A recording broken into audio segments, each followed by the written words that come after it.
series on post-2012 carbon markets.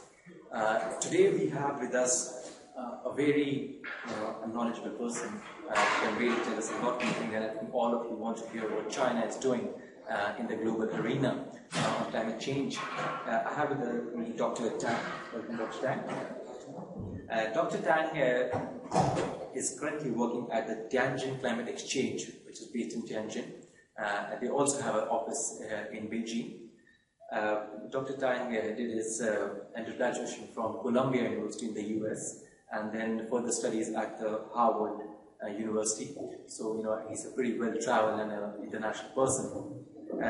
Let me start, first of all, Dr. Tang, by asking you just, a brief background about the climate exchange, what you're doing nowadays. So, just a few words about exchange.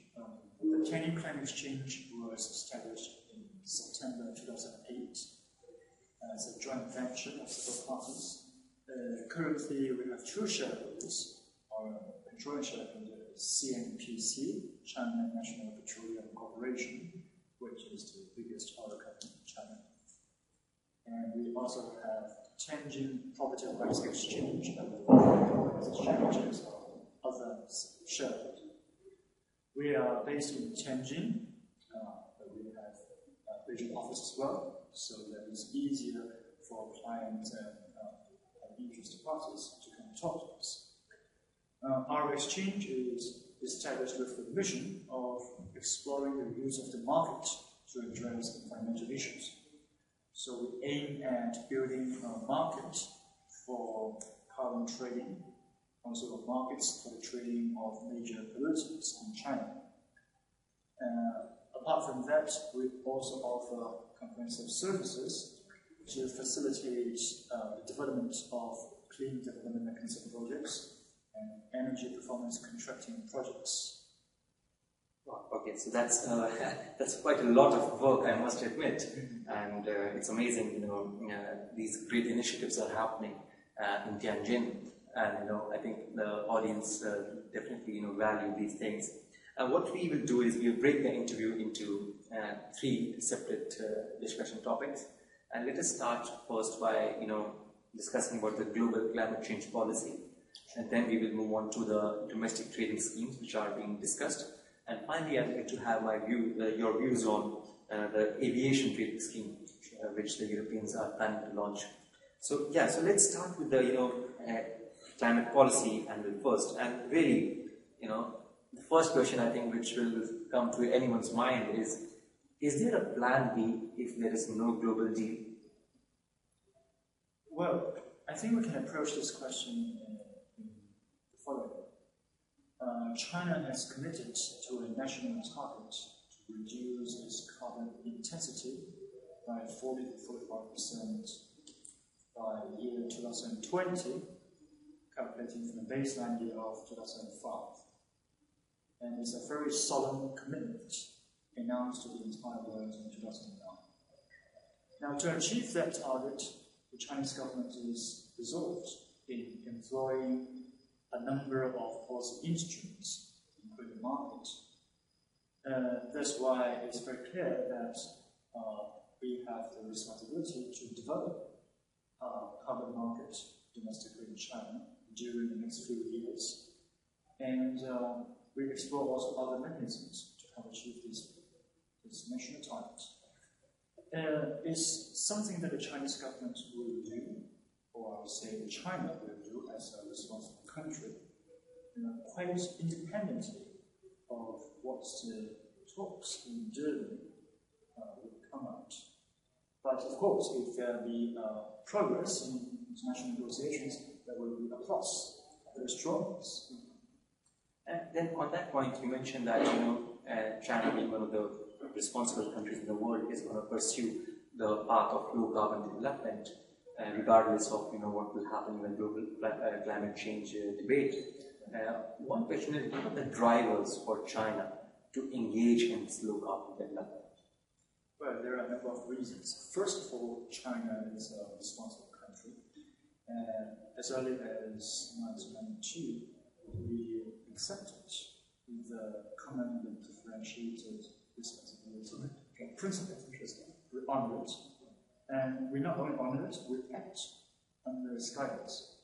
So we have, as a country, done quite a lot in improving our energy efficiency and reducing our emissions in various ways. So it's one way to show that we want to be a responsible country. And we acknowledge that climate change is a challenge to the entire world, to the entire humanity. And China will take these actions appropriate to its level of development to address this challenge. Right.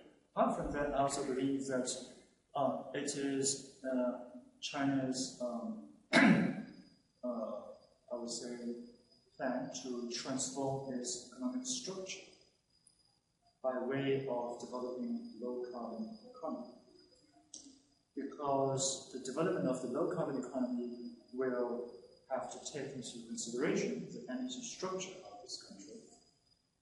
And in modifying the energy structure and modifying the model of economic growth, it will help China achieve a better and more sustainable way of growth.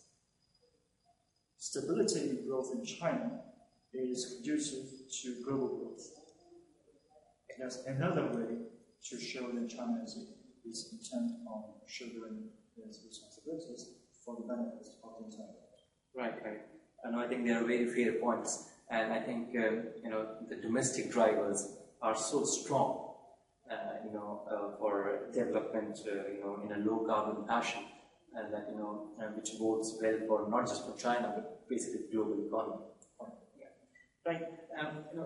Okay. Assuming that we are in this kind of bearish scenario of carbon markets at the moment, we do hear about these bilateral schemes quite a lot nowadays, especially with Japan publicly stating that it wants a bilateral scheme. I was wondering, what is China's take on this? Has there been any discussion on bilaterals, or how do you view the bilaterals, maybe with Japan or maybe with other European or American countries? I think the discussion starts with the premise that, on one hand, China would like to see progress in international negotiations for a global pact to address climate change.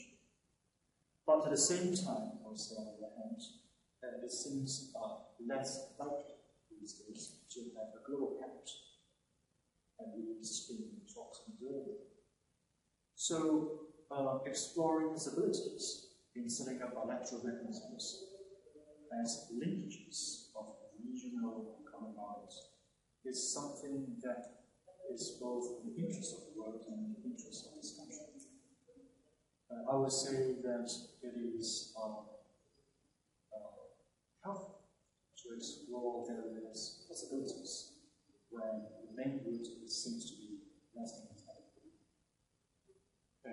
Right. And has there been any consideration of existence of these bilateral mechanisms, assuming that they will come through in the post-2012 scenario? What design will China like to see? Would they like to see a project-by-project mechanism like the CDM, or would they like to see something else in these bilaterals? Well, it's still too early to talk about the concrete form that these new mechanisms or alternative mechanisms will take. As I said, interested parties are exploring various options, and we are encouraged by we as an exchange are encouraged by the development in other parts of the world in the common market. For instance, the recent adoption of California of our common market scheme, and also the progress in Australia. These are very encouraging signs. And with these developments, it becomes more and more possible to talk about potential bilateral and multilateral mechanisms. Okay. You mentioned about Californian scheme, and maybe as the Australians also recently announced a scheme. Has there been any discussion with your exchange by these countries to explore possible linkages between the Chinese market and these markets? Well, I believe the interested parties are exploring different options. That's fine. Right. I mean, let us move to the next section which we want to focus on in this discussion, and that's really the discussion surrounding the domestic emissions trading schemes in China and the low carbon pilots, as many of our viewers would know. So, I mean, I was just wondering if you can just update us on the status of the low carbon pilot schemes in China at the moment. Sure. So the great background to this is that it is decided that China is going to develop a carbon market during the 12 5-year plan period. And the way to do this is to have first some pilot for regional emissions trading schemes, or regional ETSs.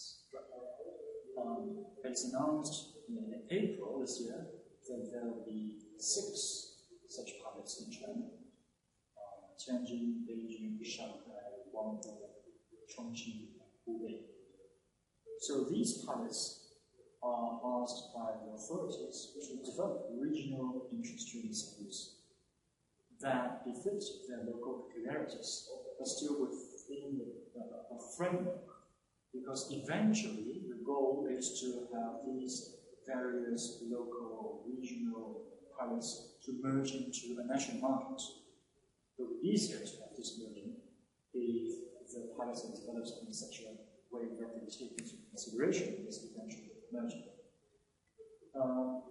The purpose is to have these pilots accumulate experience by exploring options in the development of ETS, so that China can gain on this local experience. Actually, I will take this opportunity to draw your attention to an analogy that I'm quite fond of, which is that China set up a few economic special zones back in the 80s in the process of exploring the viability and desirability of the real market when China was still chiefly a planned economy. So these local economic special zones, or these pilots, accumulated experience in developing and managing the market. Gradually, that also helped the building of the consensus that the market is, after all, something that seems to be feasible and desirable. So eventually, the country moved more and more towards a market economy with these experiences in mind. The development of the Chinese carbon market would, I think, take a similar route. That's a very interesting analogy which you have drawn here, and I think the entire world knows how successful the special economic zones have been. And I think the entire today's growth of the world is based on them, if I'm not wrong to say that.